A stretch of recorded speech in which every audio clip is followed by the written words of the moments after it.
What up guys, it's Alex here, and today's the day we're going to pull the motor and the transmission out of Mr. Kang's Shiro over here. I got the shop a little cleaned up. I was working on some other projects earlier. I actually took out the wide body the other day, so it's a little bit dirty, I need to wash it up. But yeah, we're ready to get rocking and rolling here, and like I said, today we'd be pulling the motor, transmission, and I think that'll be a good stopping point for today. But I'll show you how I do it, and hopefully you can learn some things along the way. And if there's something that I do weird, maybe you guys can comment down below and show me some new tips and tricks that even I don't know.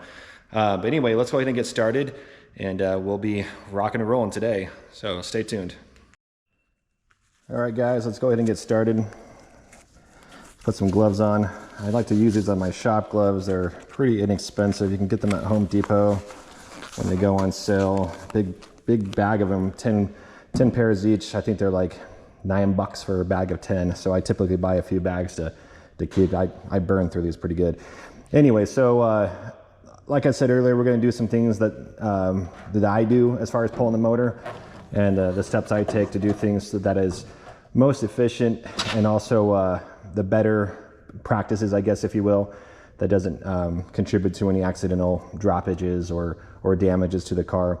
Some of the stuff you'll see is straight out of the Haynes or factory service manual as far as safety. So one thing for starters here, if I come over here and check out the negative terminal in the battery, it's already been disconnected. For the car being here in the lift, there's absolutely no reason for the car to have power unless I was trying to crank something.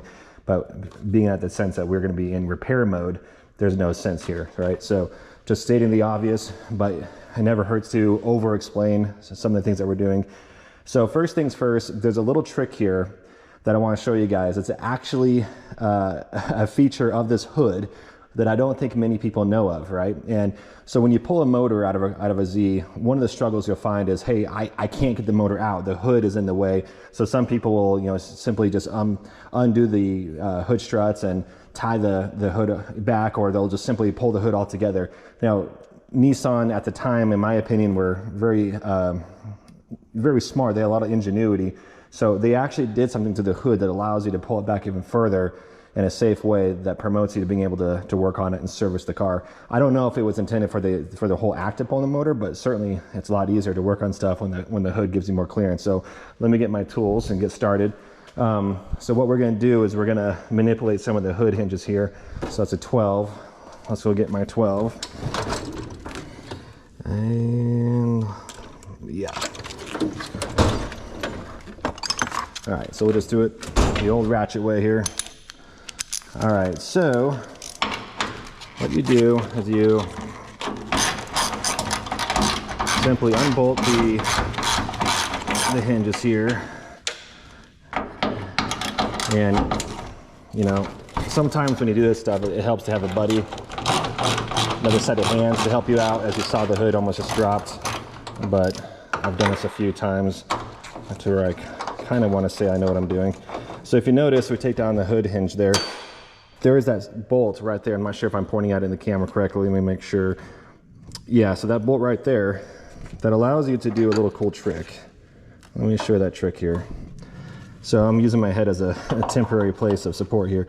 If you go, essentially place the bolt of the hinge down further, it will allow you to raise the hood in that way. But you have to unbolt both sides before you can attempt to do it. So let me just kind of shimmy my way over to the other hood hinge here to get started on it.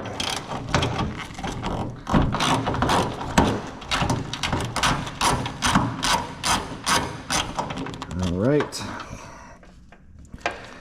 Yeah, I tell you guys, some of the things I see in this car kind of rubs me the wrong way, like seeing a battery like that right there, knowing that's not the right battery. Makes you question some of the other people's judgments, but that's okay. All right, so as I'm about to show you, this is on both year ranges, or both models of the Z31, so meaning the Zinky and the Cookie here.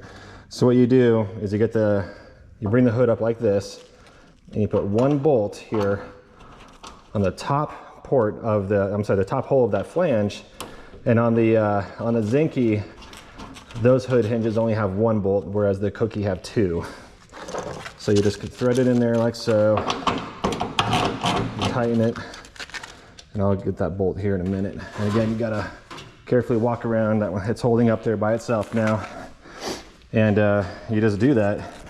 Oh, there it goes. These hood hinges are pretty weak, so they're gonna be replaced, but they'll be good enough for me to do the work here that we need to accomplish today. But I already have parts in a bin, such as new hood struts to replace those with. So check that out. Now you have all this additional room, and you didn't have to take off the hood to worry about the alignment of where everything was sitting. So that's a little trick. I don't know if people knew that. Let's get my cart here. So normally what I do is when I'm working on a car that I'm not familiar with, I'll get a Ziploc bag, you know, I'll start labeling bolts. And when we start tearing the motor apart, we start doing more work, I'll start doing that. And it's not to say I don't know where things go, but it's really just to be organized. Because at the end of the day, when you're done working in the shop, you better clean your tools, put things away. And what you want to see is either on the bench or your cart, your whatever you're working with, everything organized, laid out for the next steps. Now, most of these bolts, I'm afraid are going to look like this, right? So they're going to be rusted, and you know, I got a sandblaster, so I might sandblast this and send them off to get recoated, but we'll see. A lot of these, I imagine, I'm just going to simply have to buy new, just because the level of detail I'm going to do here, I don't think Sung would appreciate putting bolts like that back in, but we'll find out, right? So when I lift the motor out, the biggest basic thing you got to do is drain all the fluids, right? And what we're going to do essentially from the start of it is we're going to drain all the coolant, we're going to drain oil, we're going to drain the fluid out of the transmission, because the transmission, for me in this case, because I have a lift and all the necessary equipment, it's easier to pull the transmission first and then the motor. So what we'll do is we'll get the, I'm gonna leave the cap on. I want to show you a trick what I do with the cap before I start doing that stuff. But on top, we're pretty much ready. Let me loosen the shroud here, show you a quick, easy way to get the shroud off. You want to see a funny joke is I can't find my number 10 for my quarter drive. I think it's in one of my Z's, but I'll find it later. All right, so let's get my tools here. Now I have a lot of, impacts and pneumatic tools and electric impacts and whatnot. Some of this stuff I prefer doing by hand, just to make a little more thorough handwork here.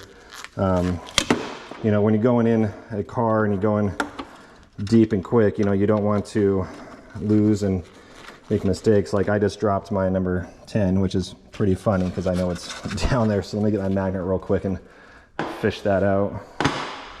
It's kind of a common dropping spot for tools. I can see it right there. All right, check that out. Found my number 10. I bet everyone's laughing right now.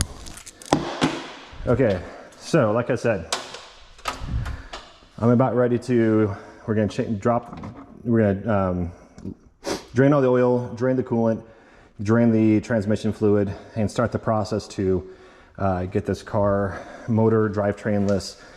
So one thing I'm gonna do over here before I raise the car up, because I start going in a weird order, is I wanna make sure the car is in neutral, which it is. E-brake's off, which I wanted it to be. All right, let's raise it up.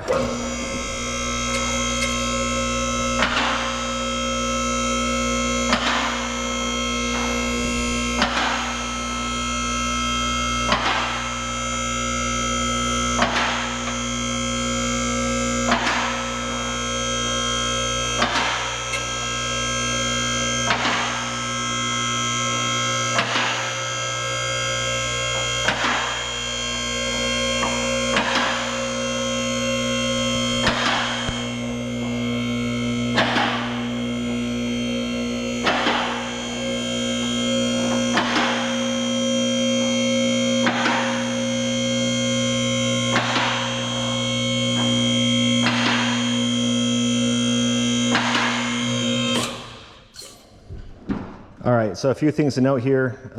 I failed to just do a shakedown test, but I did on my last video. The car hasn't been off the lift. So like normally when you raise a car up on the lift, you want to do a shakedown test to show the car is safe to be underneath. Now, in this circumstance, because I'm going to do a lot of heavy lifting and movement of items, I do want to bring out the support stance here. And it's not to say that I'm not, generally not knowing what I'm doing and, maybe I don't know how to put a car in a lift. It's more so the fact that you never know what could happen, and you definitely don't want to be caught underneath a car when something can go wrong. So let me get my other one.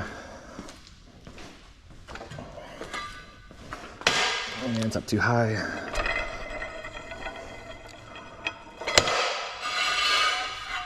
So one thing you're noticing so far is you just want to place it on the kind of the farthest corners of the car, farthest ends, just to give it some stability. You don't have to do anything crazy tight, just for essentially an anchor point. And one thing I'm going to do at my best is while we're doing this video, as you can see, I got my chest mount GoPro here, and I'll be having to shift the camera manually up and down so that you guys can see what I'm doing. So yeah, so we talked about needing to drain the coolant and the oil. So let's move this a little bit, maybe over here, so that we can get that in the cleared way for the coolant to be there, and then the oil needs to go there. So let's start with the oil first. And again, I'll be trying to adjust the camera as we go.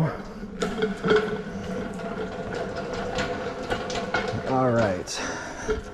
So raise it up there, and again, I'll do my best to adjust angles and whatnot. That is a number 14, unless it's been changed out to something else, which most of the time it's, never changed, but okay. Again, I apologize if you can't see. We'll make some corrections along the way. So one thing just to note here is you never really want to get all gorilla grips on your drain plugs, because you just don't want to strip out the head or anything. So when I drain the oil, I have a little magnetic pan right there that I put my oil pan plug on. So we'll let that start draining. Now when I drain the coolant, what I do is I got my transmission jack over here, right there, and I go over here and grab a bucket. And I'm hoping that one bucket's enough. Probably is. And I'll grab two, just in case. Now this way I can get the coolant drain in a bucket and dispose of it properly, which means not dumping it out in the street or anything like that. So let's get the other bucket set aside. All right. So what I'm gonna do here, okay. So like I said, let's get the bucket kind of in position here. Let me turn my transmission jack around a little bit here while things are draining. So I like this transmission jack. I had another one with the hand crank thing, and it kind of got old after a while because your hand starts to hurting. But this thing is just a foot pedal. Works pretty well. I like it because when you're jacking up a transmission, you can be holding on to the transmission, keeping it steady while your foot is doing the lifting. All right. So I'm gonna let that oil keep draining even though it's come almost to a stop, because eventually I gotta drop the oil pan and inspect the internals of the motor, and I don't want to get overly oiled. So we'll raise that camera up, sorry about that. All right, so the higher the bucket, the more splash control you have. All right, so let's do an update here. Got oil draining, other cameras look at me. Got the coolant bucket here ready to go. So what we're gonna do, let me put my tool down here. We're gonna go ahead and get the coolant draining. Assuming I can crack this. It's on there pretty good. It's probably to the point of being brittle. And a lot of times you can just go back and forth on these plastic wing nuts. Oh man, that is on there good. All right, well, let me get a tool because I don't want to exert myself unnecessarily. All right. I just gotta loosen it back and forth here. Come on. All right. Man, that is on there pretty good. I'll tell you what.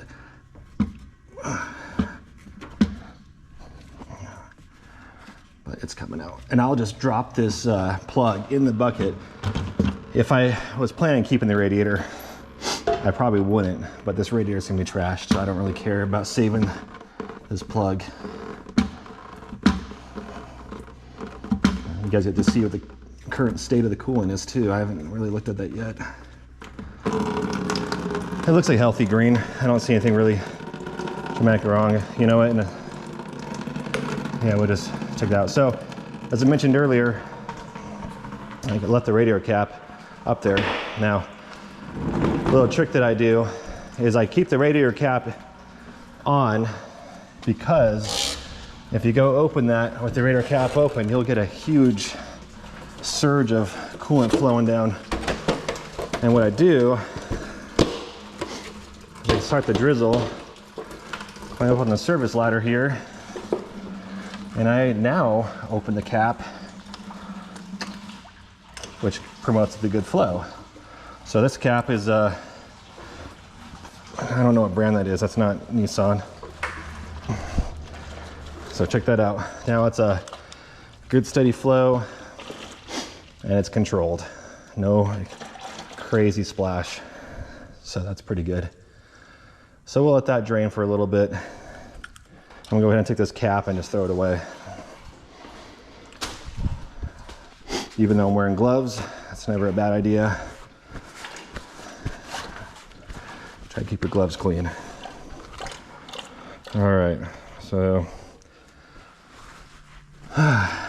far so good. Now, the next part you guys are gonna be mad at me for, because I actually have the right tool to insert into the oil drain plug for the transmission, but I can't find it. It got lost in the move, I think. I don't know where it went. But so I'll have to do the 1/2-inch drive, which is, I'm sure a lot of people do it. But the problem with it, it's not an exact fit, and you're likely gonna have a higher chance of rounding out the inside of it. So I don't recommend it. Even Harbor Freight sells the tool that is for it. So I highly recommend going there. But I'll show you some options of what you can do if you are looking at doing a half drive like I'm about to do. So when you're looking at sockets here, let me lower it down the camera. So when you're looking at sockets to do your extensions here to do the oil square plug drain. Now look at the difference of these two, right? So this is a swivel end here. This promotes flexibility in the head. You don't want to use that. That's definitely going to round it out. Now these impact sockets that I use, they're pretty darn squared. I like these. Again, I wish I could find my socket for the oil plug on the transmissions, but this will work just fine. And I'm going to use just a breaker bar. And then I'll grab my half drive just to have it. So let's go ahead and meanwhile, let me check the other camera to see how we're doing. All right, cool. We're busy. All right, so let's get you guys looking up under the car. All right, cool. So again, I apologize if you can't see. I'm trying my best to show you guys stuff, but that's the oil drain right there for the transmission, right? This guy. And then the fill plug is right here, okay? And we'll get to that point later and how to fill it correctly. But right now, like I said, we're gonna be draining the oil just so that we can have a lesser mess when we start pulling stuff out. So that's gonna work out just fine. The existing drain plug isn't terribly rounded out, which is good because a lot of times you never know how previous people treat their stuff. So let's go ahead and plug this up for now. All right, and I am not gonna go all gorilla grip on it, but just get it tight. Okay, so we're done with that. Let's bring the oil drum back. And let's see if we can get this. That wasn't so bad after all. I'm actually gonna go straight to ratchet on that. That actually came out pretty good. All right, here we go. So notice how it went right first and now I'm breaking it. Sometimes when you're working on a seized bolt, like a drain plug, go tight and then go back, or go left and then go right and then go back. Working it loose can be an actual, advantage to how you remove some of these bolts without stripping the heads or anything like that. So, and I tell you, I do not like the smell of gear fluid, so let me get some paper towels so that's gonna come out.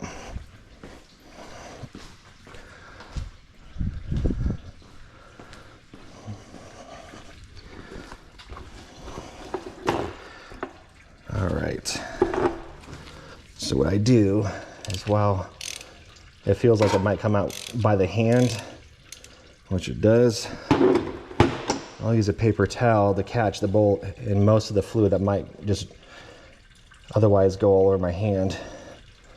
There it goes. So that was a nice controlled release there. Now let's take a look at the drain plug here. Let me go back out in the light. All right, so it's not bad. Got a little bit, but this is definitely acceptable given the age of the vehicle and how many supposed miles it might have. I don't like that they put sometimes RTV or plumber's putty on this. Not really supposed to do that. But let's just get this cleaned up just to see if there's anything that jumps out at you. That looks pretty good for being a 30-plus-year-old drain plug. All right. So we got oil draining from the the transmission now. Coolant's drizzling.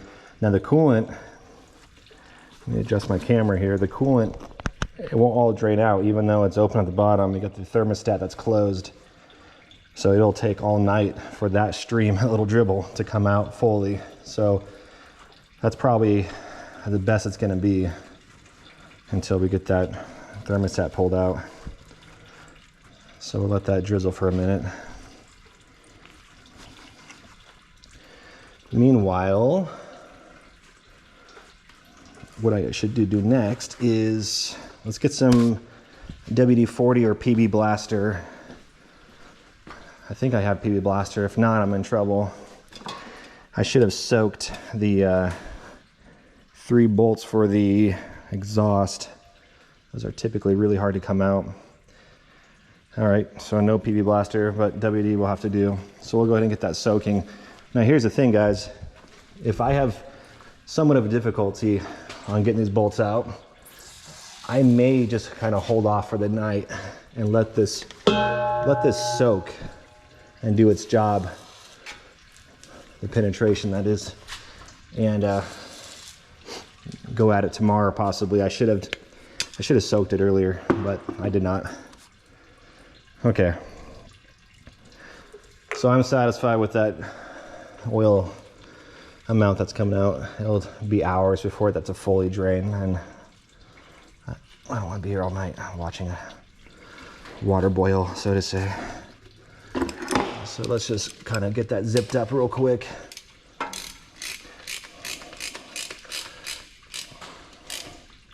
All right.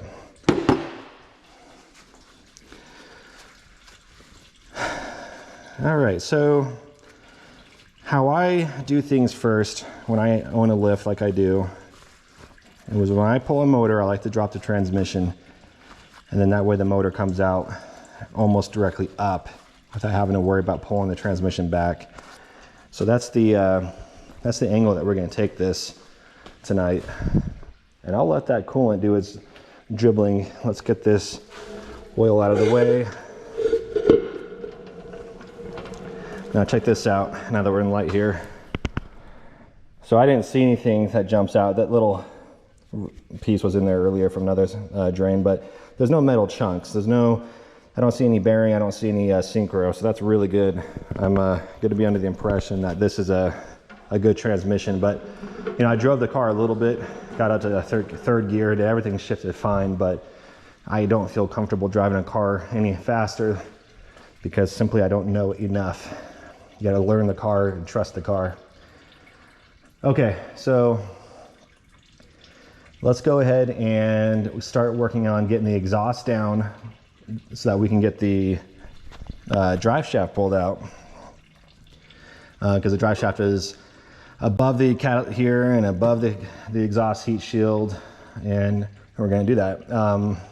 Now, some of you might cringe at the idea of what I'm gonna do here.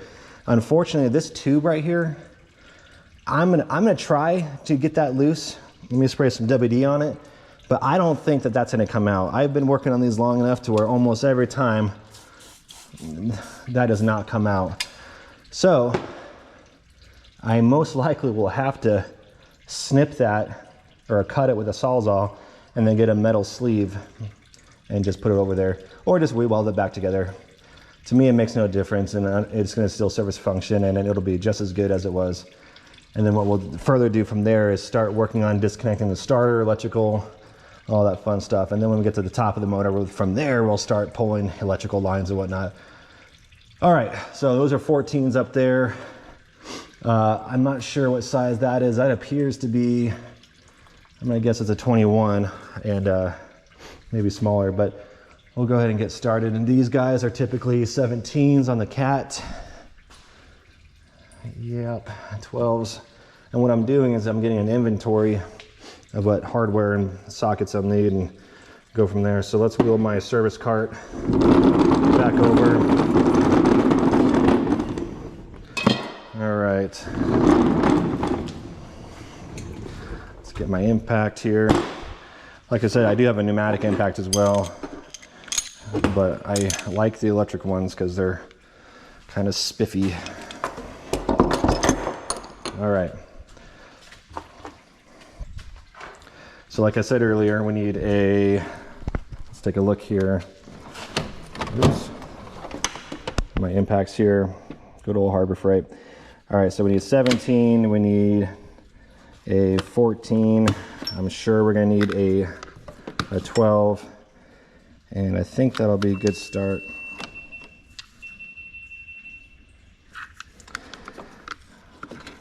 All right, so I'm gonna go ahead and pause the video for a moment. It looks like the batteries are running low. So let me take the opportunity to get a drink, and we'll be right back at it here in a moment. So stay tuned. All right, guys, let's get back to it. Had a little difficulty with some cameras. The batteries essentially died. All right, so here we are. We're getting back at it. Coolant actually is dripping pretty slow right now, so I think we're ready to take down the bucket and get it out of here, so we can start getting some work done now.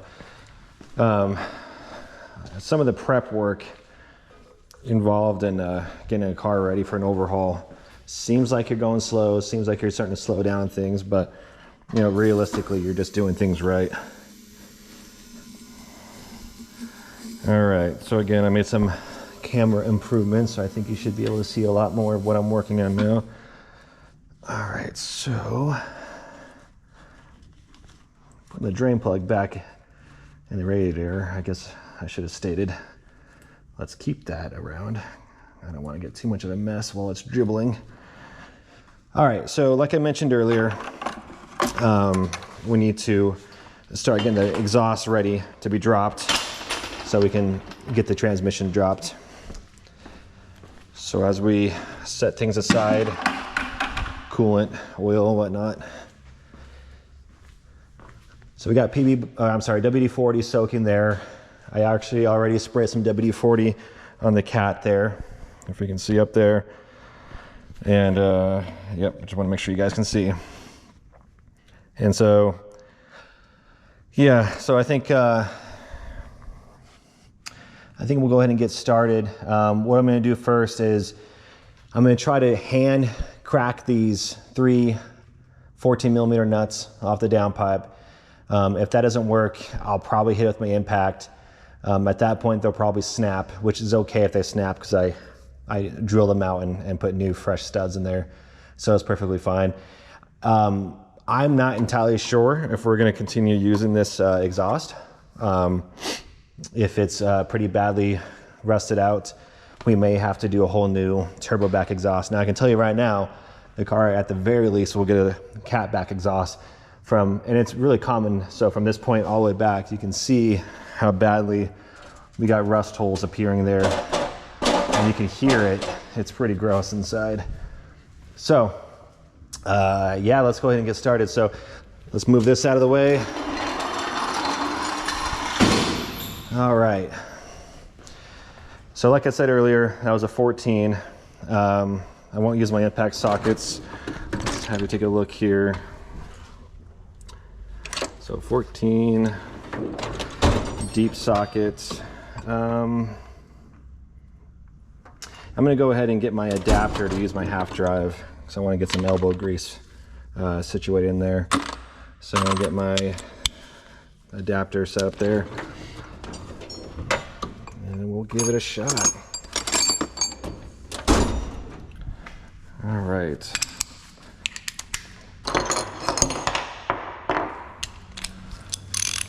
Okay, so here we are. Let's get that camera pointed upwards there.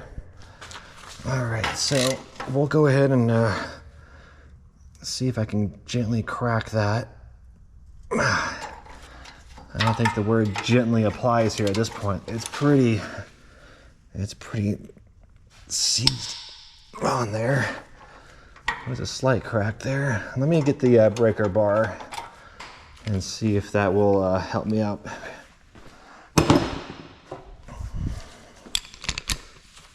And then worst case is we use the impact. Perhaps I'll put some heat to it too. But again, I'm not terribly worried about having to save these nuts. Yeah, that one's gonna snap. All right, let's put some heat on there. Let's see how that works out. I got my torch over here on my welding table. Let's give that a go. See if I can get it hot and get that off. So when you apply heat on a stuck bolt or nut, you want to heat up the area that's holding the threads because that's what you want to expand. So for this case, it's going to be the nut itself to get away from, to start pull away from the threads of the stud. So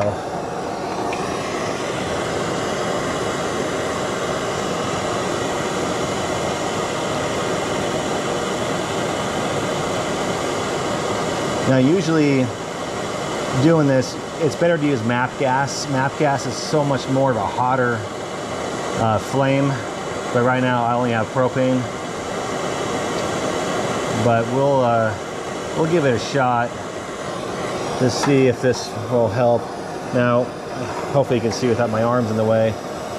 I usually try to get that bolt to where I can see it starting to glow. And that's usually the right point at which you could try.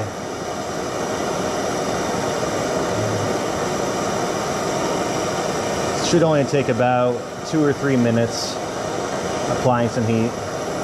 Now the hottest point of a torch is actually technically at the end of the blue flame. So if you put it up here, it's not going to get as hot. At the end of the blue flame is where you want it to be. That's the hottest point of the flame source.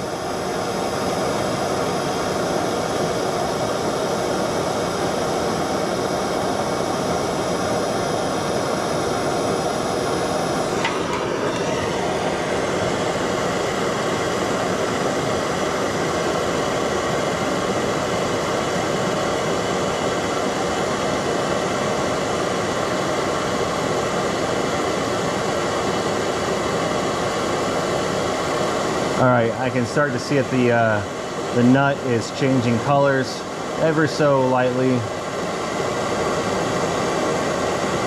can see it's starting to hit a little bit of a glow. So if it's not going to crack easily with the heat out here, I might as well just use the impact and snap these off. Because even then, I don't think I feel comfortable using these exhaust studs. It's not like I want to repurpose those anyways. So let's go ahead and get the breaker bar here and see if even that helps. At the very least, you can take this as a learning exercise to see how this might work out. All right, so lefty loosey. No, it's gonna snap. Yeah, it's gonna snap. That ain't gonna work. Let's see if I can cause it to snap. There it is. Yeah, you just get to a point where you've done this so many times that it's predictable. So that's fine. So let's put the 14 impact on there and zip it off. I'm actually going to use my bigger impact. Let's see what you got down here. Yeah, this is my big guy here.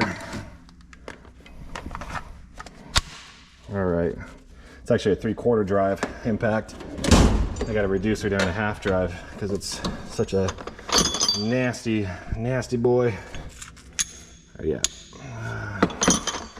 Let's see if I can get away with this guy here. All right. Let's give that a shot. Let's see if that will work. All right, hopefully you guys can see. Let's back up a little bit. Again, I'm planning on breaking these because I don't really care at this point. That one snapped already. And that one snapped too. So, there could have been a chance of me saving those had I used like PB Blaster overnight. But it's fine. All right. So because we're in the idea of replacing components that are rusted and rotted out, I'm likely not going to be using any of this exhaust. There's a lot of rust I'm worried about up front if those 3 nuts were so seized, and back here there's so much rot. So I'm not going to try to sound destructive here, but I'm not going to worry myself about trying to save any of this stuff. So I'll take down the cat properly from the hangers and whatnot, so we need to possibly reuse the hangers. But as far as back here from the cat back, I'm gonna take my Sawzall and we're just gonna cut it off and get out of it quickly. That way we're not wasting time. So there's actually a trick to getting that off if that is seized. Sometimes the compression ring of the flange up there gets so seized on there that it becomes a pain in the butt to get it off. And then usually what I do is I get a pry bar, a big long pry bar, and I start working at it from different angles and it comes off. So what I'm doing right now is taking inventory of what sockets I'm going to need. So I'm going to need 12 back here for the little brace bar going across the tunnel. And I think these are 12s up here as well. And I think we're just at it for 12s right now before I get my Sawzall and go at it. All right, so it's gonna be a mixture of speed ratchets, which are my spanner wrenches here, and sockets. Now, unfortunately, I don't have an impact for number 12, so we'll just have to make do. And where is my number 12? Is it already over there? All right, already got 12 on there. And I think that'll be it for starters. Yep, I think that'll work fine if we get the Sawzall out. So let's go ahead and zip off that cross brace bar under the tunnel over here. And this guy right there, so you just zip that off.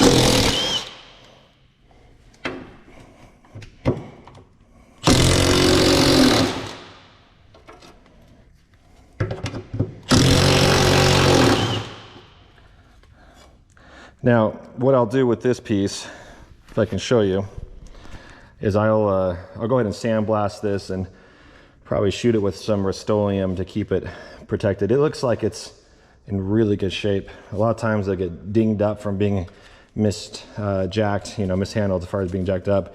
This is actually a really good piece. Now, again, I'm probably not going to keep the hardware and reuse the hardware, but what I'll at least do for now, so that I'm not tripping on bolts, is I'll just kind of thread them back in the hole.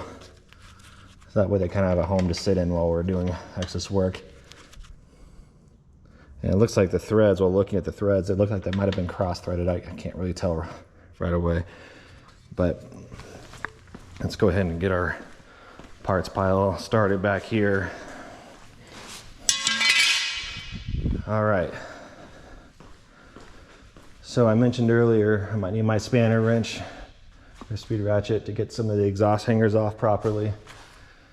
But before I start going at that, because I mentioned it was in a Sawzall, if I loosen all the hangers, I'm going to lose whatever holding it's going to have. So I'm going to see about not cutting this out initially, because I might be able to save that pipe. But for sure, I'm going to cut this right here, and then I'll cut it right here as well. And yes, I will unbolt the bracketry there and unbolt it up there. The challenge is the way that they have these bolted, it's not like the bracket's threaded as a nut and bolt. So you have to use a spanner wrench along with a ratchet, which just kind of makes it frustrating when you're trying to get stuff done quickly. All right, so I guess we're at the point of using the Sawzall to get that out. So let's go ahead and put this on the bench. Let me move my phone.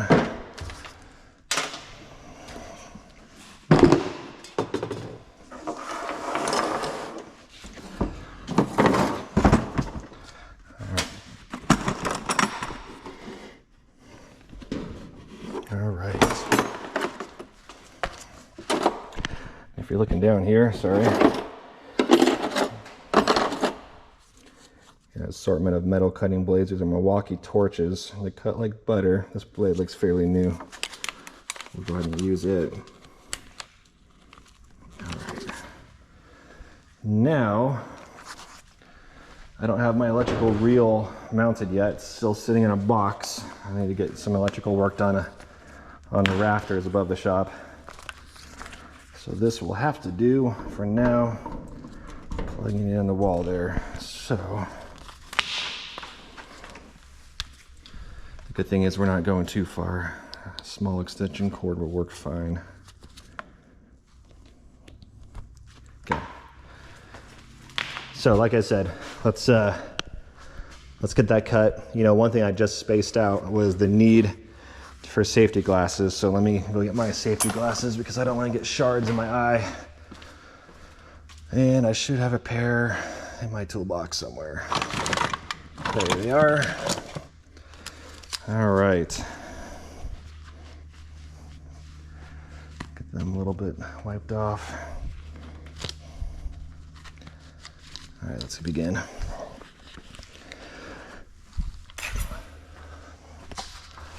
Okay, so I'm going to cut it at what I feel is the safest spot that's not going to damage anything nearby. I don't care about the drive shaft. You know, presuming it has miles on it, we're going to get a new drive shaft. But I think right here is probably the safest spot that we're not going to cut anything else.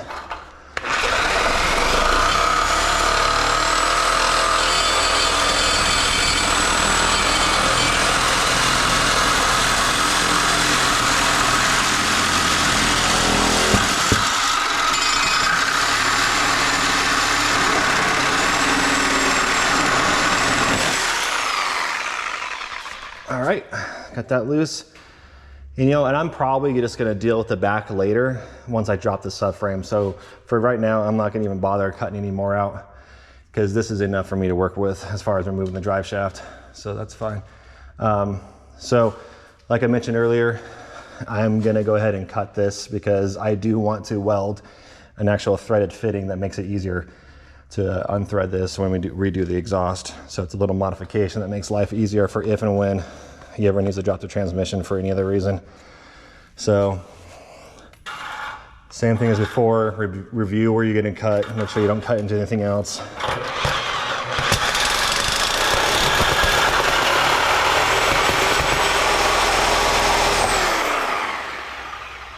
All right, and I'll clean that up later as far as the burrs, and we'll get that going there. So cool.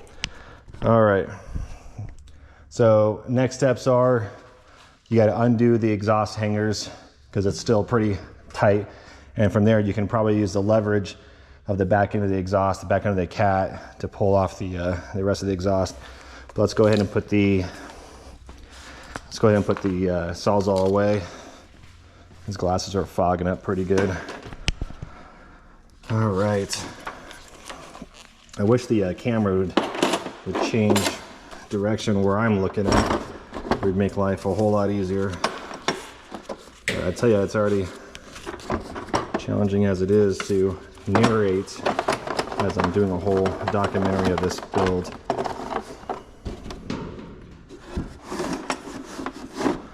All right.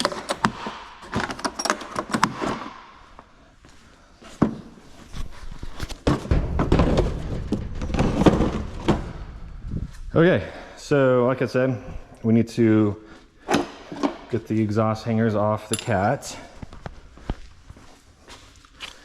And we go ahead and just get a spanner wrench. Let me get my non-speed ratchet. I think that would be better. Just to get onto it quickly. Let's see, 12.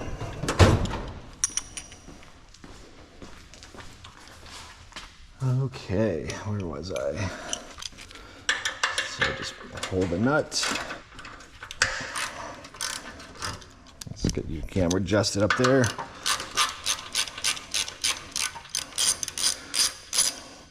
And again, it's good practice to put the nut back on the bolt when you can, so that way you don't have random unknowns. So go ahead and get this guy on. So if you notice on this side, it's much cleaner. So my guess is the transmission, yeah, the speedometer O-ring on the speedometer pinion is probably leaking. And not surprising. It's one of those common things you expect to find. All right, so let's get that off. There goes a washer. Now, I'm gonna go ahead and just toss these on the ground to the side. And that way it's out of my way. And I think we're ready to give this whole exhaust a good yank and get it down. Hopefully we don't need to use a pry bar, but you never know. So get there. Okay, so, and it's not, like right now, if it was a clean installation, the exhaust should have just dropped, but as you can tell, it's not. So, let me try what I feel is the easy way first, and if it doesn't give, then we'll go ahead and get the pry bar and the hammer out to kind of give it some motivation. Yeah, it's on there pretty good. All right, no big deal. Let's get some other tools out. So my pry bars here, here's a big one. I'm gonna use a little guy to get the flange down. Might come back for a mini sledge to give it some motivation. All right, so let's take a look here.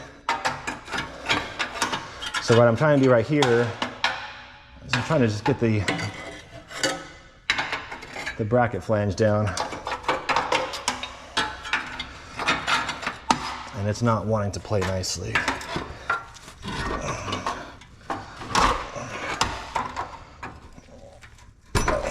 Yeah, it's on there pretty good.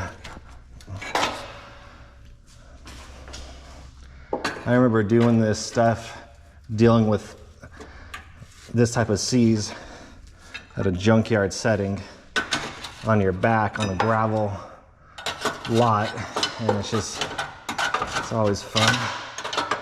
But here I am with the luxury of a lift. Get to do this stuff nicely without breaking my back.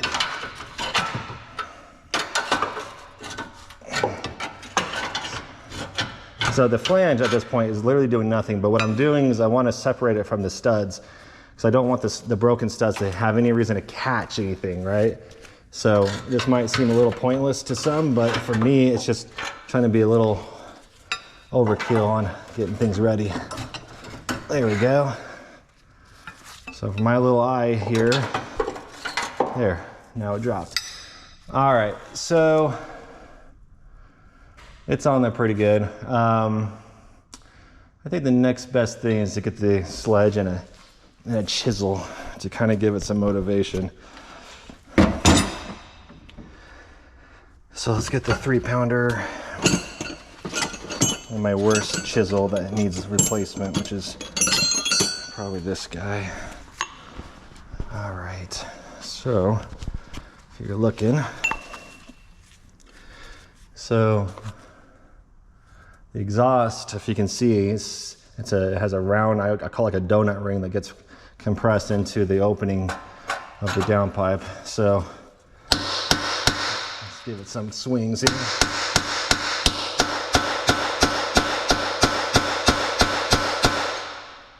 Now what I just saw is a bunch of rust coming down.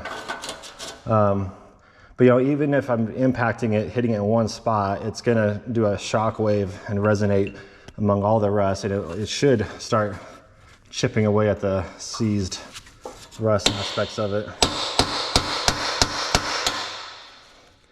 And even then we can use heat to get it motivated.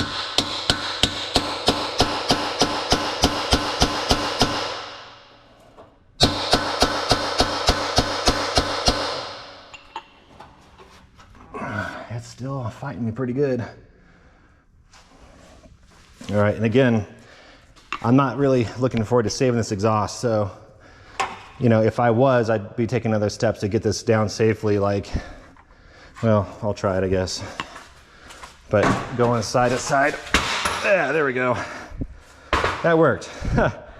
So why that worked is because what I just did is I basically shocked the rust and forced it to wake up a little bit. So it dropped with a little bit of leverage on the back end.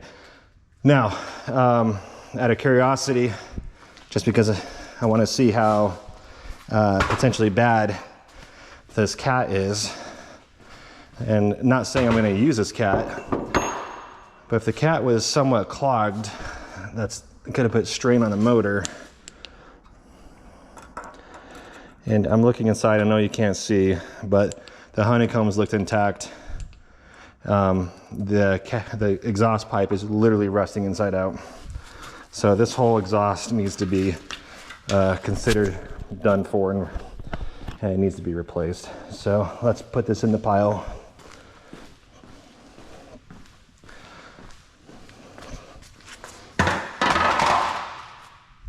All right, making some good progress here, guys. All right, so like I said, next thing comes down is the heat shield for the exhaust, and then we'll get the e-brake cables loosened. We'll go ahead and get the rear sway bar loosened to hang down, because we need to get to the e-brake cables out of the way to get to the rear flange of the transmission. We'll drop down the transmission, even you know, to get access to the bell housing bolts. We'll drop the transmission here. It won't take too much time. So let's get at it. So at this point, I kind of get trigger happy with my impact, but I examine everything. You got to take an inventory. So right here, we got a folded piece of metal for the heat shield. So I'll go and get one of my smaller pry bars here and see if I can get it back where it needs to be.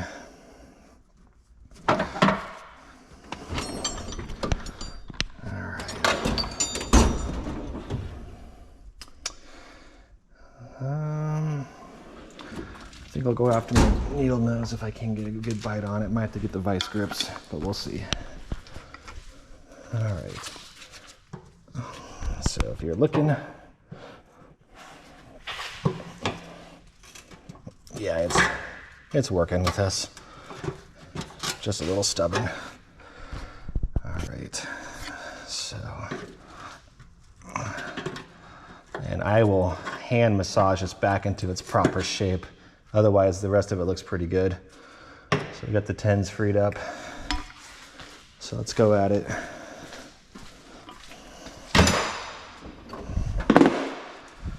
Fortunately, I have an Impact 12 that we will use.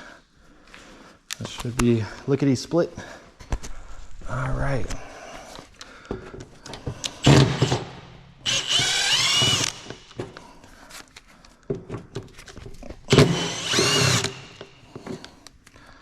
All that crud on it.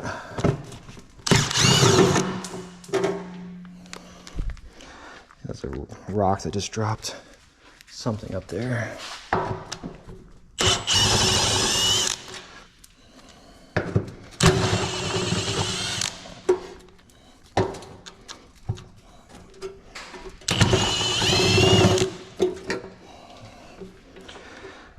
All right, let's go take it to the pile.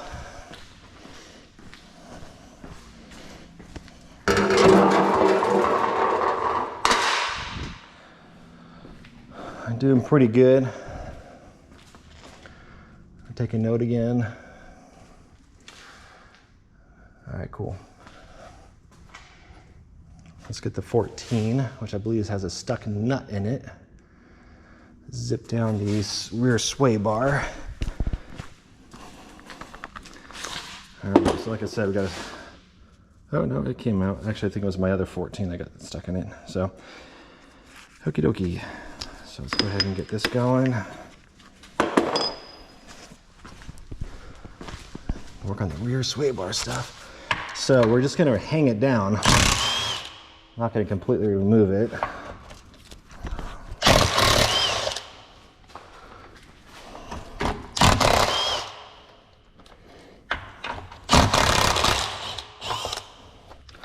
Like I said, you can just hang it like that, and I'll go ahead and put the nuts back on so we can know where they're at.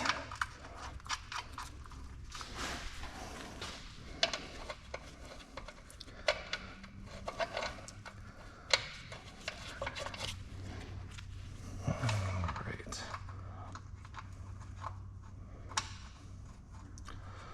Come on, baby. Those threads are pretty gummy. Debris on it. There it goes. All right, so I mentioned earlier that the e-brake cable needs to be put down, and I'll show you why right now. Let me put my wrench back. Okay.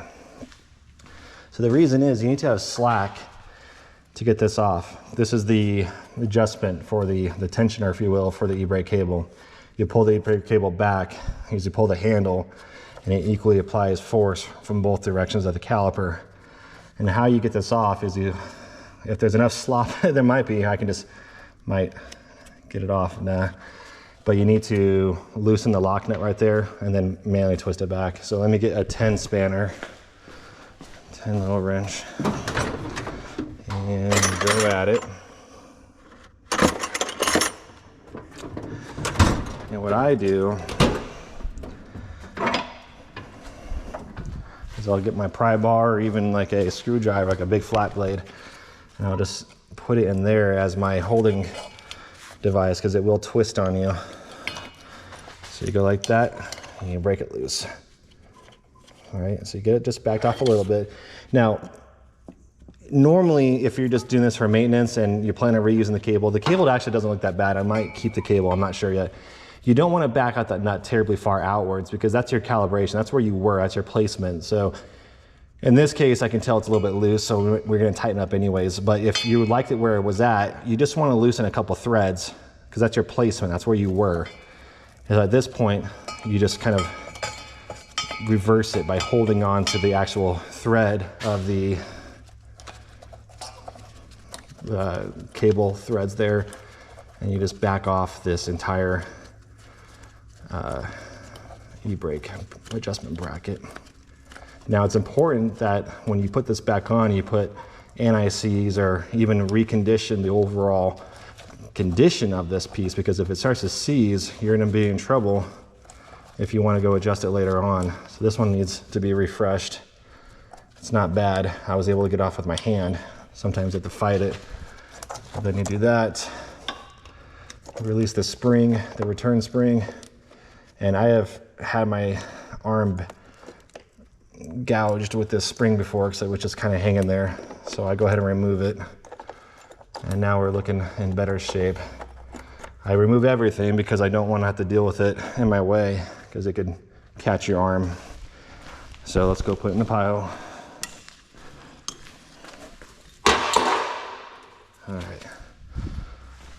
All right, so now if you notice, I got my pry bar here. It's the tool I generally use to remove this, the drive shaft. I'll show you why. So the nuts on this are 14s, and Nissan kind of did a number on us when we were trying to service this. It's really hard to get a wrench back there to loosen it. You can't go out from there because built into the drive shaft is a stopping point there on the companion flange. So you have to work at it from behind. It's just kind of difficult. So let's show you how I get that done. So normally I'm able just to use one wrench to get that off, but I might have to double up on it. So I'll get a 14 and a 17. I wish I had longer ones. I need to probably buy some more. But let me show you how I do this part. So you got U-joints, right? You got two sets of them. You got, or I mean, not two sets. A U-joint with on a drive shaft has 4 needle bearing sets or needle bearing caps, and that gives you 2 windows per side of opportunity to lock it in place with the pry bar. Now, so I'm gonna put it in here, and this is completely safe to do it, provided you have the arm strength to hold it in place and not rely on the body to do it for you. But if you're willing to take the risk and use your car's body to do it, that's on you. So like I said, it gets on there so tight that over the years, you know, it's really hard to get it off. Now there's a lot of crud on there. I hope you guys can see that. So let's go ahead and come on. And like what I'm doing right now is going back and forth, that loosening technique. Yeah, I just want to make sure that I'm not gonna strip it. I have snapped these before. There it goes. All right.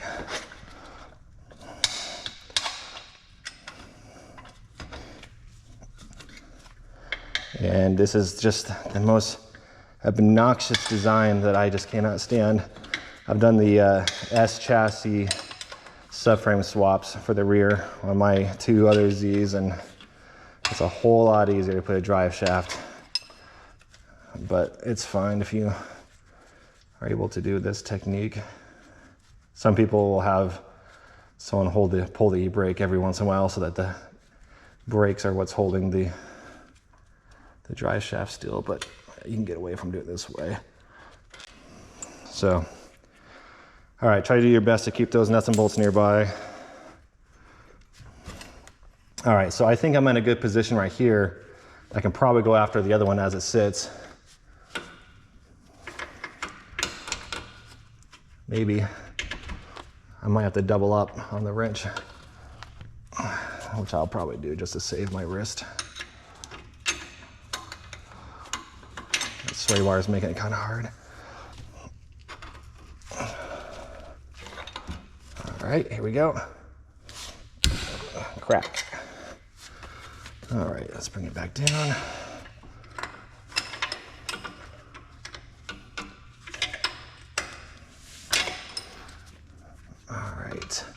And never use the box in like that on cracking it, because I guarantee you're gonna strip it.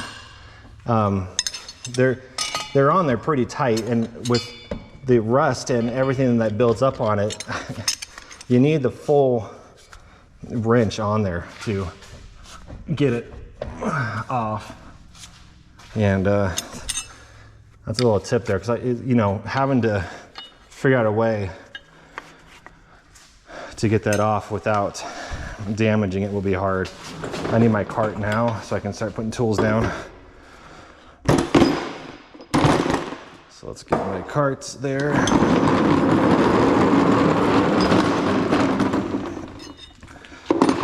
All right. So, and like I said, this is what I found to be the easiest way to get these loose, is just use a pry bar and stick it between. And it doesn't damage the U-joint. The U-joint, if you know, is supposed to hold all the power, transfer the power to the differential. Sticking a wedge in there to hold it in place, it's not going to do anything to it.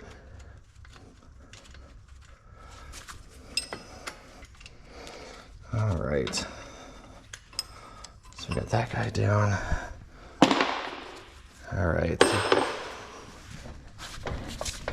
I'll use the wheels to give me my next victim. And we'll use the same window there, right? Because that's where we're 180 degrees out. All right, here we go. Let's see if we can do this one without the doubling up technique. I think so. Yep, crack. All right, so a little tip here.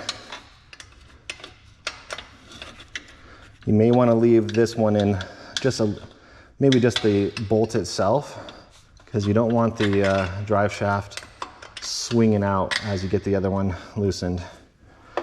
So let's just get the nut off and the lock washer, and then leave it in there to help hold everything in place.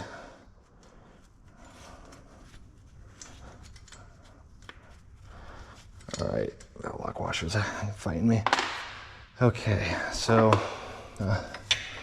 just for repeating what we did on the other side, we'll go ahead and double up on that guy too. And if you see how I do that, it adds more leverage. Crack. Always a good healthy crack hearing that versus a slip and a knuckle bust. Okay, so what we're gonna do now, let's get my pry bar out, spin it. So now we're looking at it, and hopefully it's loose enough just to use the spanner boxing on it. There we go. We're in business. And the way I did this, there was absolutely no damage to that nut. If you use the boxing, like I said, you're gonna 100% round it off, and then you're in trouble.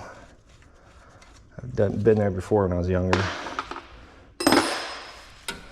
All right, back that guy out. Got the lock washer, and that goes out. Now, I don't know if this car has had its transmission dropped. I can't tell, but from factory, they actually put a little bit of oil between the pinion nut and the companion flange there. It's to help dissipate heat and friction. You don't have to put it in there. It's just a clever idea. So I'm gonna go ahead and get paper towels real quick to catch it in case there is.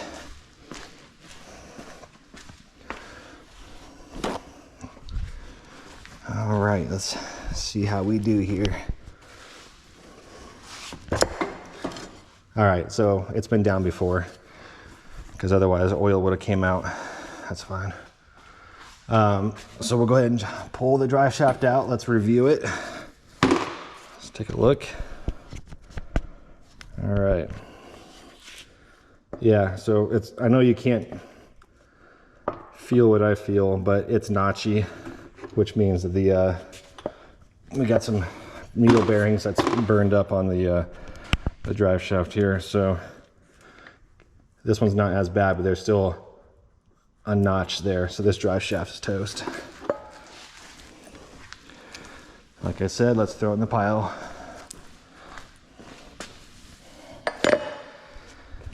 All right. So now what I do to get the transmission ready to come down. We've got a ground wire here for the speedometer. I got the speedometer wiring that actually snakes all the way up past the alternator. Actually, I'm sorry, it's past the starter and sits kind of right underneath. I'm not sure if you can see, right underneath the battery. We want to unbolt the slave here. That's actually a Nissan OEM slave, which is kind of cool, but we're not going to reuse it. And then we got the electrical for the neutral and reverse switch. And what we'll do is when we pull those wires down, we'll just zip tie them to the brake lines here and the fuel lines here, just to kind of keep out of the way and prevent it from dragging. You can pull out the speedometer if you want, the sensor for the speedo, but I keep it there, and I just remove the ground and go from there. So let me go ahead and start zip this down. Now, what I do is I will use my jack stand here for my lift and manually lower the transmission when I'm ready, before I get the transmission jack down. All right, so I'm going to zip off 2 bolts per side for the transmission cross member, 1 for the ground there. They're both 14s. And then we will remove the slave cylinder, which is 2 14s as well. We got a ground here, which is the vehicle ground, not this guy, sorry, this guy right here. Remove that. This is the oil temperature sensor. And we got some wiring up here we got to clean up, but we'll go ahead and get at it. So here we go.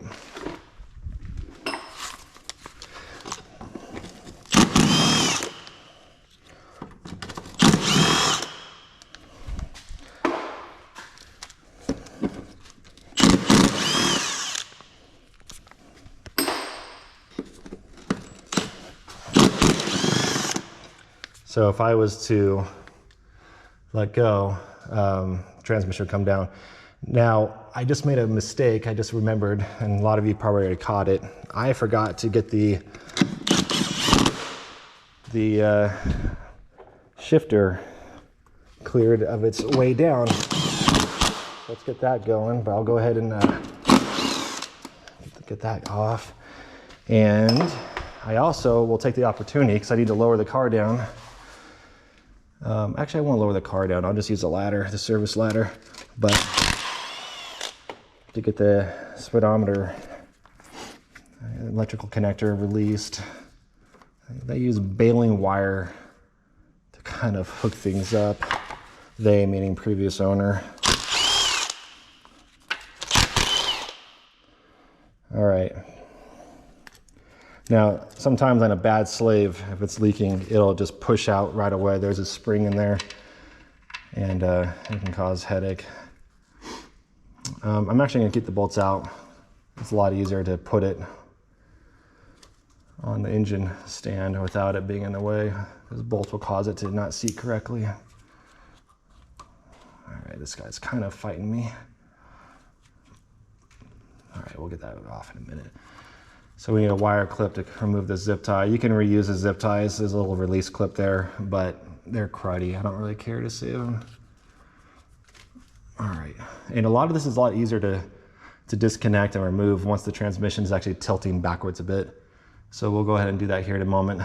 And then during this whole process, we'll have to remove the starter as well and get it out of the way. Okay, so normally I advise you to zip tie this up, which we'll do. But if you're planning on replacing these lines, it really doesn't matter. But for the sake of having things not in the way, let's go ahead and get that zip tied up. So it looks like I jumped the gun a little bit on trying to get that transmission out. That's okay. Let's grab a zip tie. All right. Okay, you can never have enough zip ties. So right here's a good spot to get this out of the way so you don't accidentally knock it. But I'm not planning on reusing this slave, especially when the slaves are pretty cheap and you don't know the history of it and when it was last replaced. All right.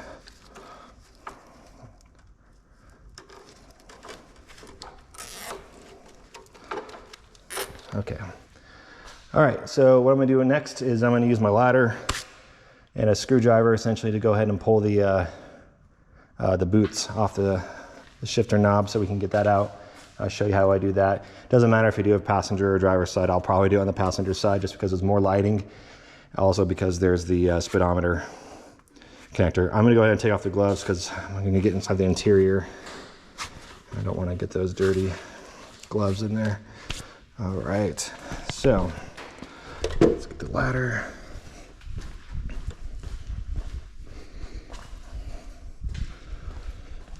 Okay.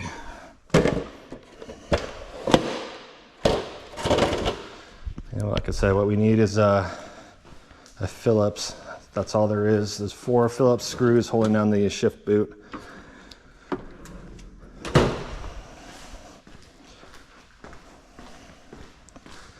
And we'll go after that speedometer sensor. Okay. Here we are. Get the camera adjusted. So the shifter, sorry, I'm gonna fix that angle. The shifter is just a 12 by, I think it's 1.5 or 1.25 threaded shifter handle that you should just be able to unscrew. I think it is coming out. Sometimes they get to the point where you can't unscrew it, and unfortunately it results in you having to destroy the shift knob. Now, I don't know if you saw all the crud that just came off of it, but I'm assuming the transmission was dropped with a new clutch or something like that.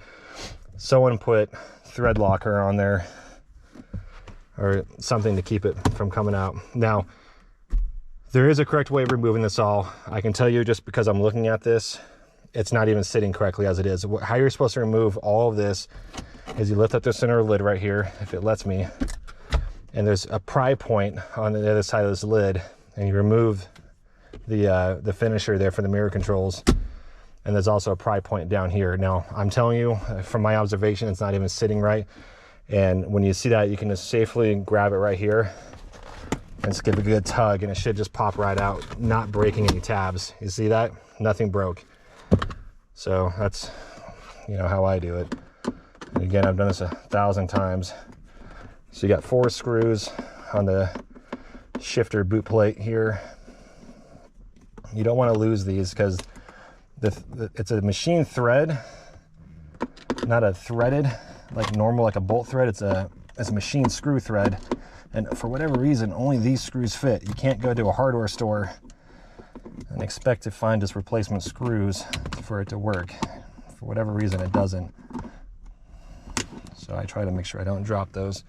I'm happy to see that they're still there.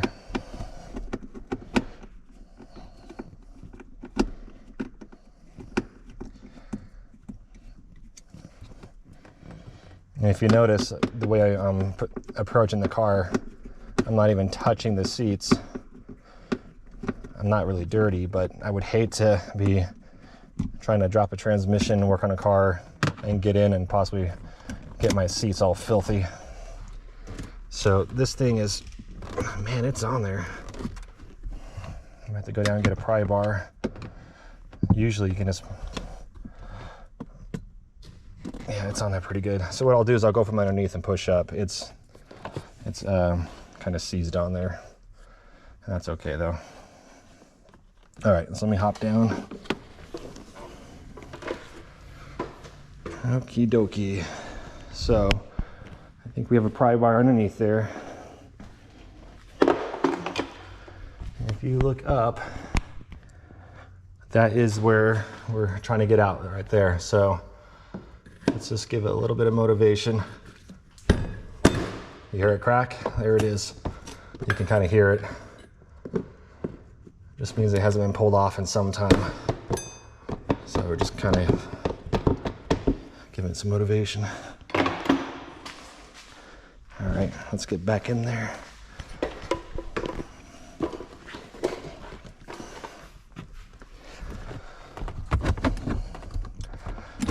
Now, the plate should come off separately from the boot.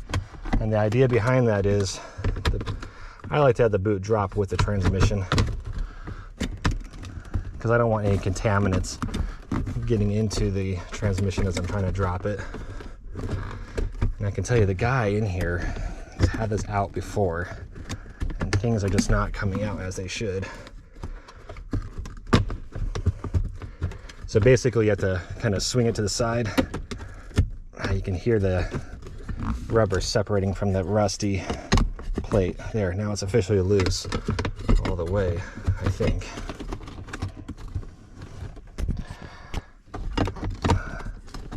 There we go. Now very carefully, without scratching anything. Hey, almost got it. There you go. All right, so that's out. And then what I do is you take the boot and just kind of push it down in preparation for the removal and dropping of the transmission. That's the way I do it. That way it doesn't catch. And if you notice, the boot's actually in good shape. Looks really good. So we'll keep that one. They're hard to find. You can't get them anymore. Okie dokie. So transmission's ready to drop from that respects. Let's take a look at that speed sensor, see if I can get to it. Should have got that beforehand, but we'll be all right.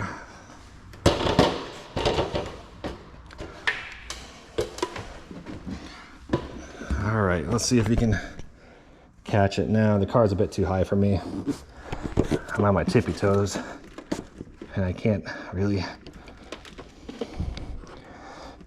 feel it. Oh, there it is. I see it. Sorry you can't see it on camera, but I see it. Okay, so I got the speedometer sensor. Let me see if I can show you where it was. So it's right there. This guy, see it down there? That's it right there. It's definitely a lot of zip ties, just holding it to other harnesses. So what we'll do is we'll go underneath, we'll lower the transmission at an angle, and we'll have to snip some zip ties. So that's next steps. Let's get the ladder out of the way. Hands got a little dirty. I think my orange hand cleaner is in the house. I think like a little brake parts cleaner. Wipe off some gunk. Tell you what though, this stings if you have any open cuts. All right, that's good enough. Okie doke.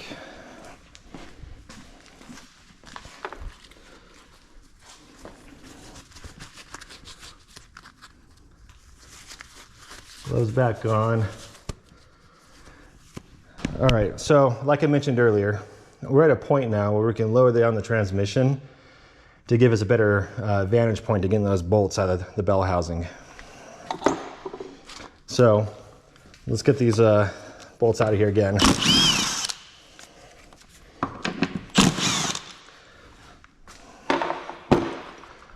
All right, now what I'm gonna do is I'm gonna lower down the stand here, and all of this should tilt back quite a bit. So watch as I do that. And what this is doing is giving me a leverage vantage point-ish to get to the bell housing bolts. All right, let's go put this back. I'm holding up the tail end of the car.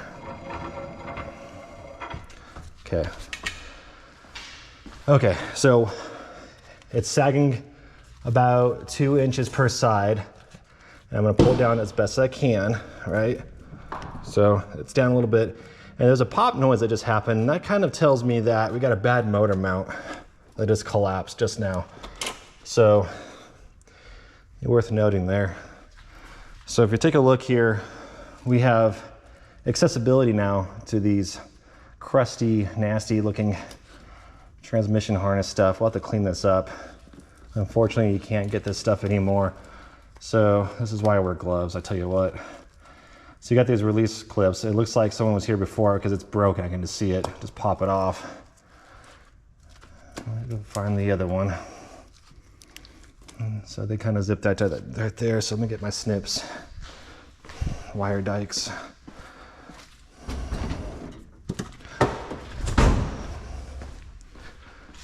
All right. So we're gonna cut some zip ties to get some access here. Good old 30-year-old zip ties here. Like I said earlier, I'm pretty sure this transmission's been down before. All right, just had to replace some cameras on the GoPro. I'm sorry, the batteries on the GoPro, but let's get at it. Okay, so last we did is we got the transmission resting here, and I was disconnecting the wiring when the batteries of the GoPro died. So let's go ahead and continue. So that's disconnected.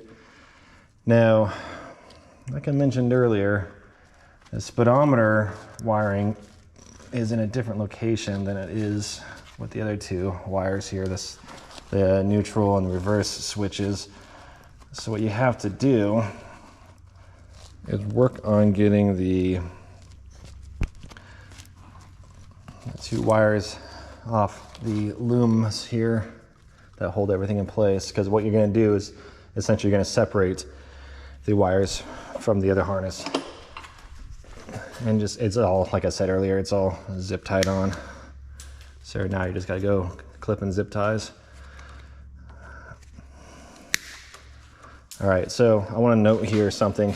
This sensor only on turbo models, the temperature, it's known to break very easily right here, and it looks like they knew about that. They kind of finagle some wires there to hold it.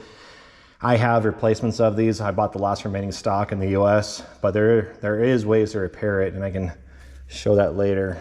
But you just got to take extreme caution as you're disconnecting. The wire, as I'm holding it here, it feels extremely brittle, because it is. It's been close to heat all its wire-ish life. So you just got to be careful. All right, so what you're seeing up here now is just a mess of wires, and objectively we have to get that. I can see it up there chilling out. But what I might do, let me remove this bolt here holding this wire retainer bracket there, and then we'll get to snipping some more zip ties. So I think the best way I'm going to go about doing that, let's see if I can get my impact up there, which I might be able to. So what to note right there is the starter came down, and it came down easily. Usually it's jammed in there, but whoever put this back in, I wonder if they had the inspection plate. The inspection plate's still there, that's good. They did a good job of putting the alignment back on the inspection plate. A lot of times I see it come down after I bolt it. It doesn't hang down or swing down like that. It's not a big deal if it does. It's a lot of thick wire, the battery wire holding it up there. So normally I would suggest disconnecting the wiring properly, remove it, but it's not a big deal. Okay, so with that said, let's go ahead and get the starter out of the way. And usually, if it's the OEM, it's a 12mm nut back there. If it's aftermarket, it's going to be 13. So, and then there's the one wire, the activation wire, the wire that when you turn your key, it sends the signal to engage it. And it's this guy right here. It's one wire. So just unplug it like that.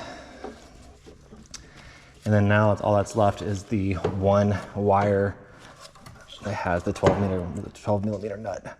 And I can see that it is in fact 12. So we'll go ahead and get that guy off.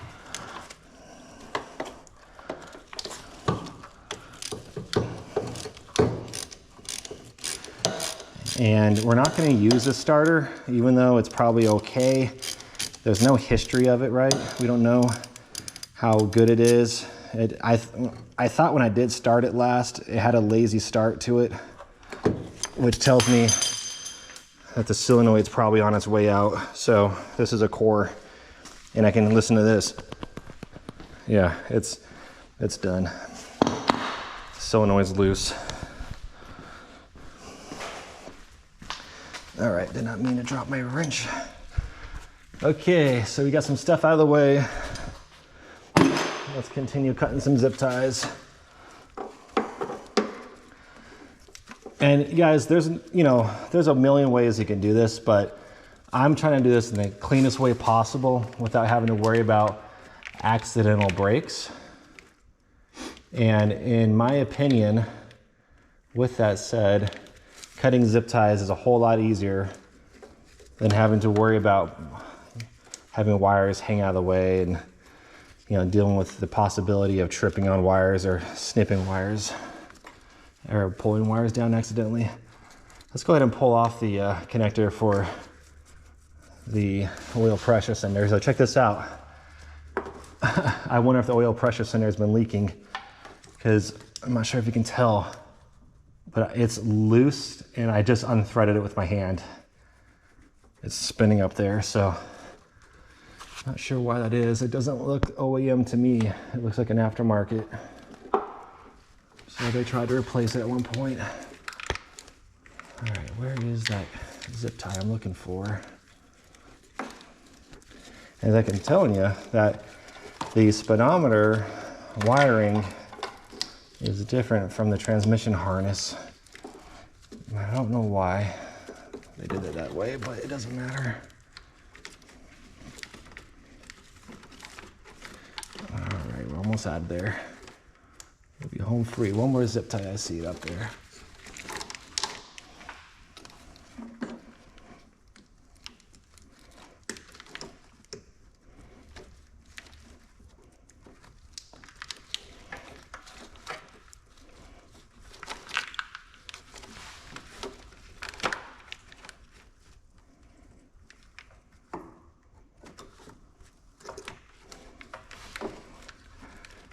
Zip tie is kind of not necessarily fighting me. I just got to be careful not to snip nearby wires.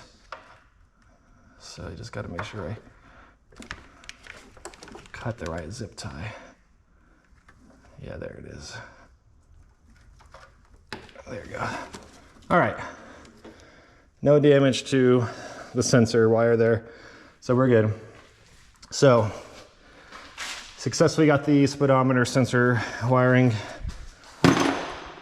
removed without damaging it. And what I'm doing right here is I'm just wrapping around so nothing hits it, because I don't want to worry about trying to find a replacement since you can't get these anymore. So we'll just kind of tie it out of the way there. Okay, so got the transmission wiring all undone. Got a lot of the necessary removal of stuff already done. So next steps are, before we get the transmission jack, actually I think we're at that point now that we're talking through this. Yeah, we're ready. Let's get this transmission down. All right. So, like I said, this is a newer transmission jack. I like it much better than my old ones. I don't like the chains. I think they get annoying. You're supposed to wrap the chain around and then use this nut here to tighten everything. I don't like that. So what I do is I just kind of leave the chains hanging out like that, and I just get a ratchet strap tie and just wrap it around the transmission and just hook it to the actual jack itself. It makes life a whole lot easier. So we'll go ahead and get that up.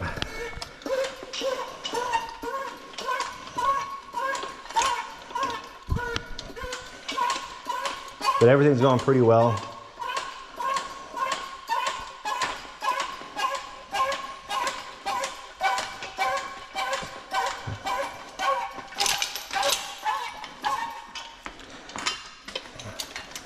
I wonder if this is tall enough. I haven't really had an opportunity to greatly use this yet. I think it'll work. We might have to lower the car down a tad.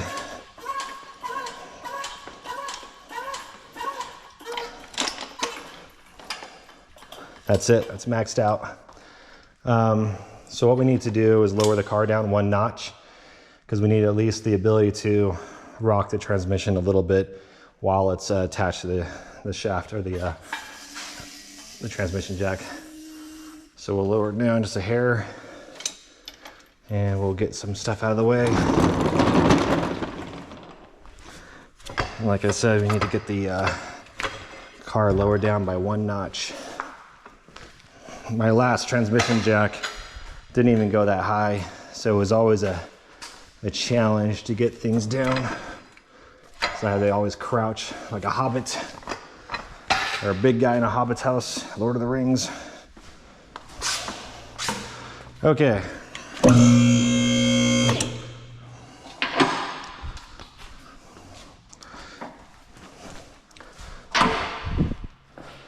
Like I said, 1 notch down. Okay, go down and then back up. There we are. It's probably more than 1 notch, but you know what? I'm all right with that. I'm still able to stand underneath here. Okay, so let's resume. Let's get this back underneath. All right. So like I said, I use a ratchet strap instead of the chains. Just not a fan of the chains. The ratchet strap is perfectly fine. Granted, this old ratchet strap is old and super long, so I probably need to trim it down if I'm dedicating it to this. All right, so what I do, I put the strap and the transmission jack under the heaviest point of the transmission. The heaviest point of the transmission is actually in the center section right there, in the center section of the casings. So you just kind of sneak it out around the top of the belt housing, the transmission, right, like that. And then, as I mentioned earlier, being that this is new for me, this transmission jack, I had to figure out a good safe mounting point, and it looks like those work pretty well right there. So what I'll do, if we're using a ratchet, so I think I'll have a loop underneath the whole plate of the transmission jack.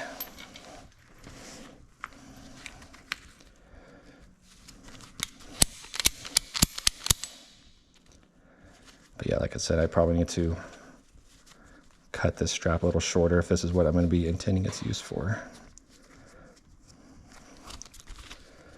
Because the length is what's going to be a hazard, tripping on it and whatnot. Okay.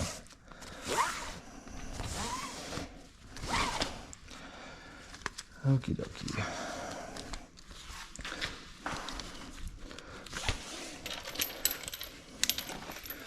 That's what I'll do, is I'll loop it like that. Okay. Let me redo that real quick. I'm not entirely sure I like that. Actually, it's fine. We'll just go like this.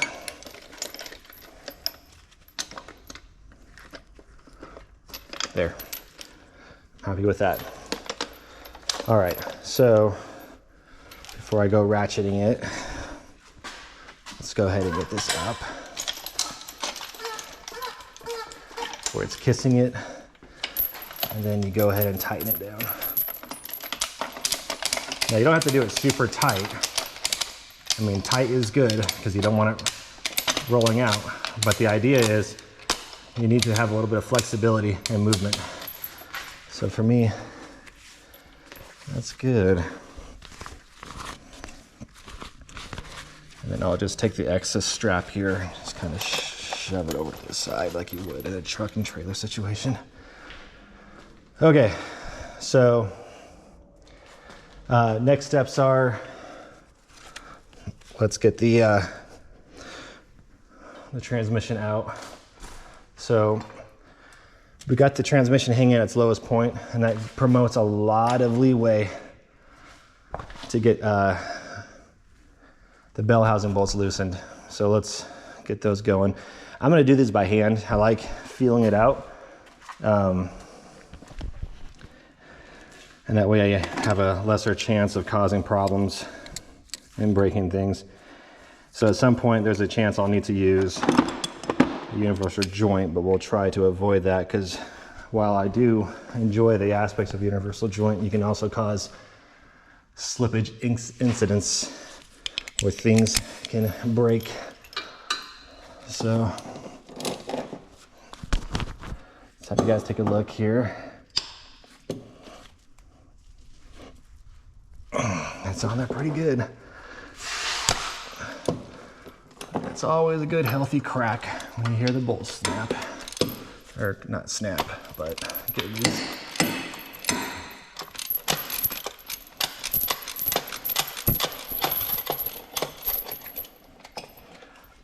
All right, got one down.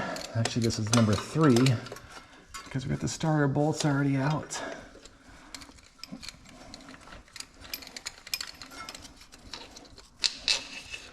Okay, that.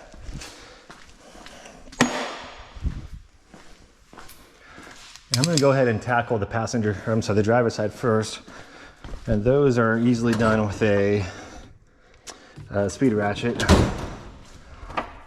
I'm sorry. All right, so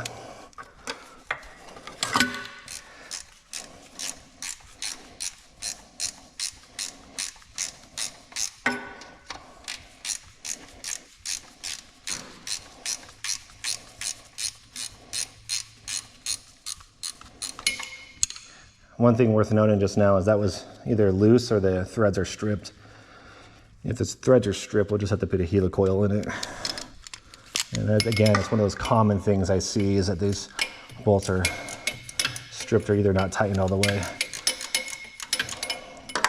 And that one was also very easy to get out. Finger loose now. I'm not sure that's a good sign, but I won't know until I drop the transmission and visually inspect the threads. Come on.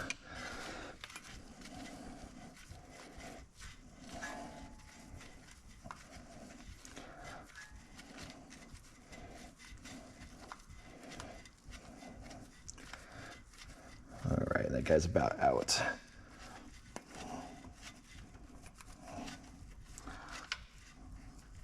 Okay, got those 2 out. And there's one more over here on the starter side. Actually 2 more that I like to use a speed ratchet with. Come on. Going back and forth. There it goes.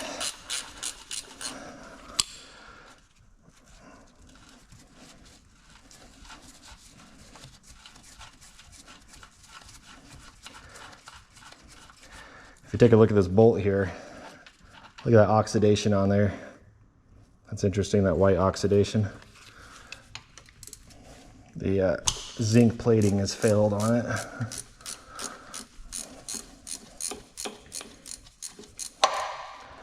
All right, so these are the last 2 bolts that are facing towards the transmission. The rest face inward towards the motor itself. So I think there's a total of, 3 or 4 left to go. And I might have to get my super long extension out. But we'll, one step at a time. And what I do is I just get my hand up there and feel around. Yeah, there's a total of 4 left. So let me get my shorter extension.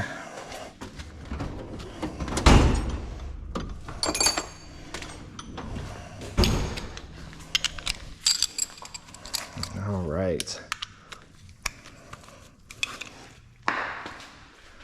We're 4 bolts away from dropping that transmission. I want to review the clutch. Granted, we're not going to keep the clutch, but it tells a story of maintenance record. And I want to know, when was the last time this clutch was replaced? Because my guess is it's been some time.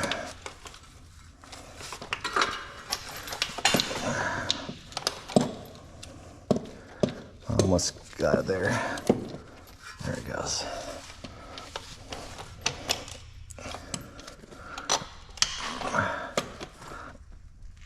There it goes. Nice healthy crack.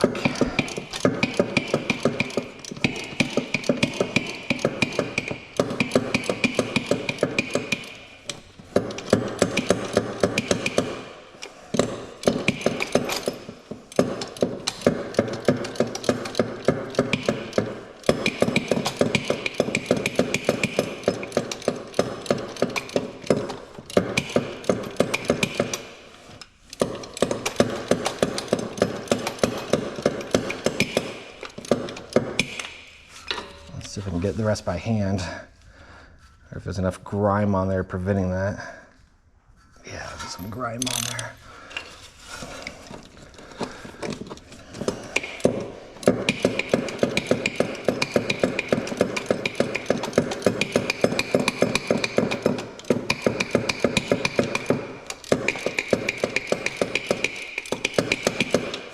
All right, that should be it. All right. 3 more to go. And at this point, I go back and forth because the top 2 are generally the hardest. I think I'll take off the extension. Yeah.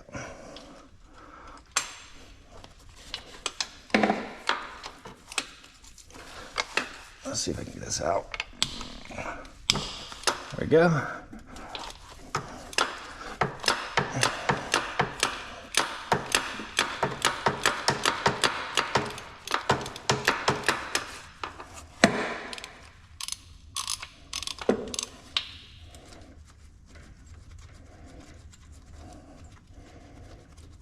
And this one is nice and easy. Unthreading it by hand.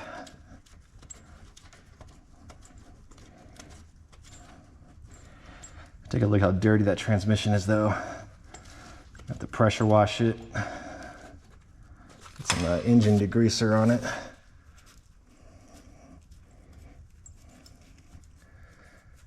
I've been pretty successful about making these transmissions look almost brand new just by pressure washing and scrubbing.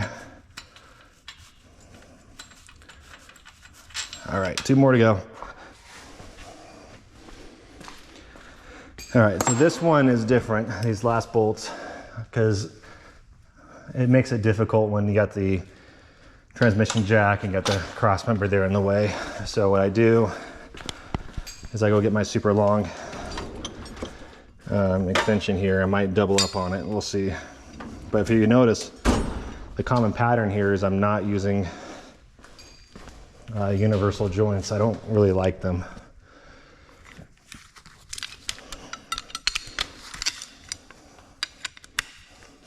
Let's see if 1 is enough to get this out. And you can't really see, of course, you just gotta go by the feel of it. All right, so it's hooked up.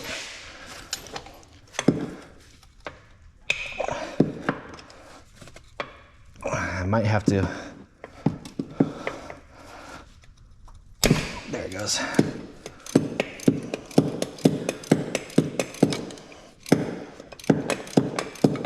So one thing I want to show right there is the fact I use my left hand to stabilize the extension to keep it as straight as possible, because if you go at it at the wrong angle, you're going to round off the head of the bolt.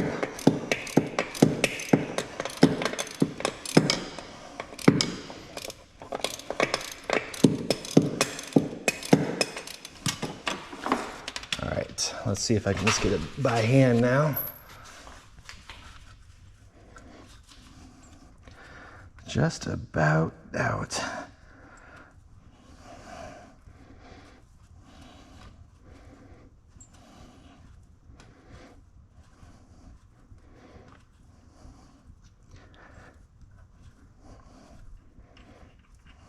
All right, one more to go.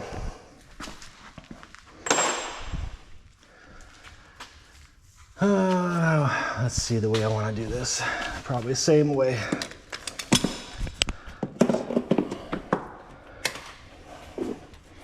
I might have to get the longer doubling up of extensions on here, but let's see if I can avoid it. This is the last bolt. All right. This one's going to be the hardest. Save the worst for last, I guess.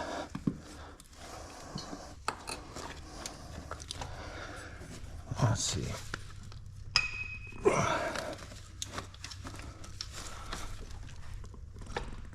There it goes. No knuckle busting. That's my objective every time, is not to bust my knuckles. I don't care about getting dirty. I just don't want to bust my knuckles. All right, I'm hitting the slow speed here because I want to get a longer extension. Let's see if we can go a little faster if we double up. Let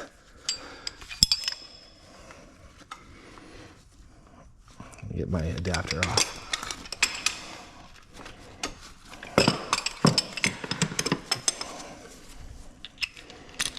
All right, here we go.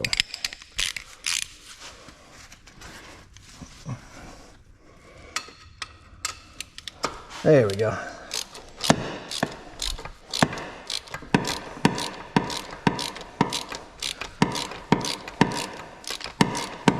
So I could just felt the transmission shift a little bit. All the pressure of the, the mating surface of everything, it just got released just now. You can feel it. All right, so now I want to show you a little trick. If you happen to be in a situation like I am where I just realized I'm going to have to replace the drive shaft, you can cut off the drive shaft slip yoke and use it as a plug for the rear. Now I already drained all the oil, but it doesn't mean that there's not residual. So what I do is I just take the slip yoke. You know what? And this is probably out of T5. I'm sorry. This is a T5 slip yoke. Darn it. I have others, I just don't know where they're at. But you get the idea. You would slip it in there to prevent additional oil spill, but we're gonna roll without it. All right, let's go ahead and get that last bolt out. Did it come out with the socket? Did not.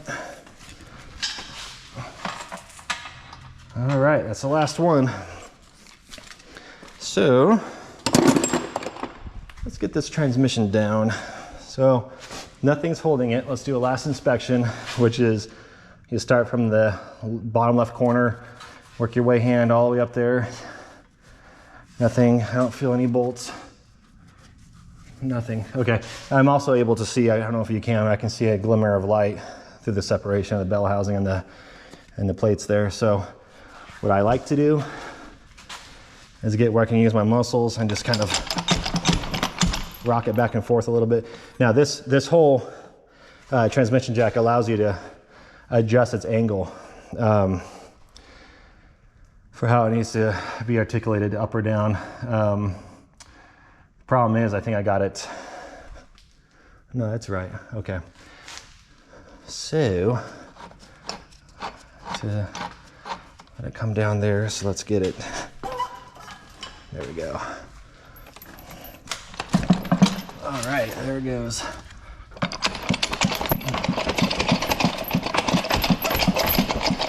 So the fact that it's staying in tells me right now that the pilot bushing is destroyed. And it probably got destroyed on the way in. If it was good and healthy, it should have just slipped out by now. So they installed the replacement bushing at an angle. Because I shouldn't be getting this much resistance.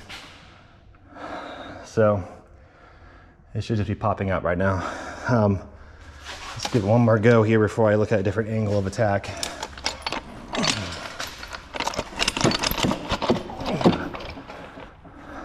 Yeah, It's wanting to fight me, of course. So let's get tilt the transmission, if it lets me. Come on. I need to tilt it forward. There we go.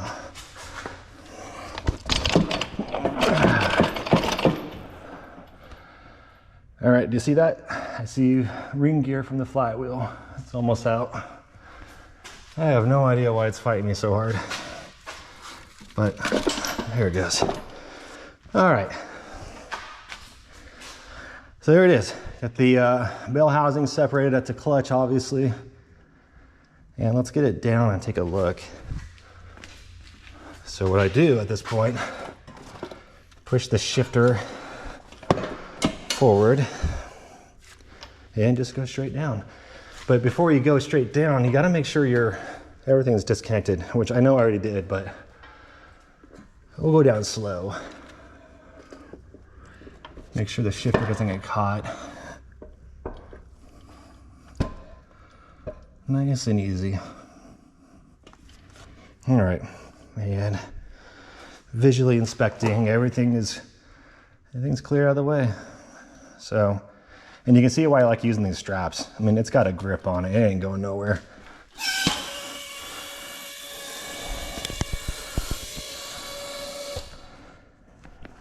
All right, so let's get this transmission out of here. Evidence of a mouse, unfortunately. Yeah, I'll show you where that's at.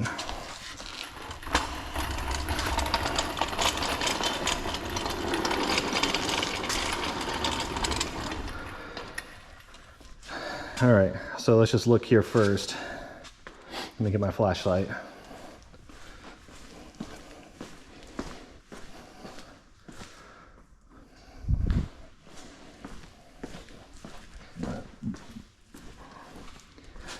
All right, so what we got going on here is, let's see if you guys can see okay. I just wanted to see if there's any evidence of the gasket behind this front plate here of the bell housing leaking.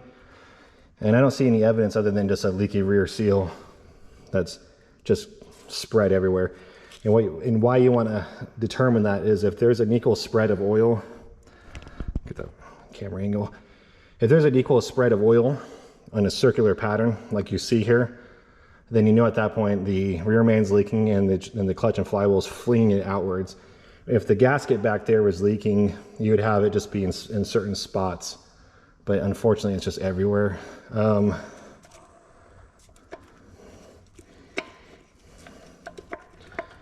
Just testing things out here to see the condition.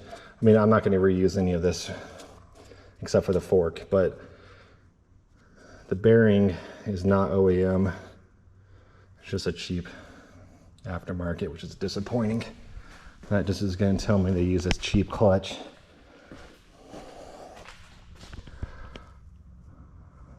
Actually, I am sadly mistaken. This is a OEM, the original clutch to the car, or at least a value advantage replacement.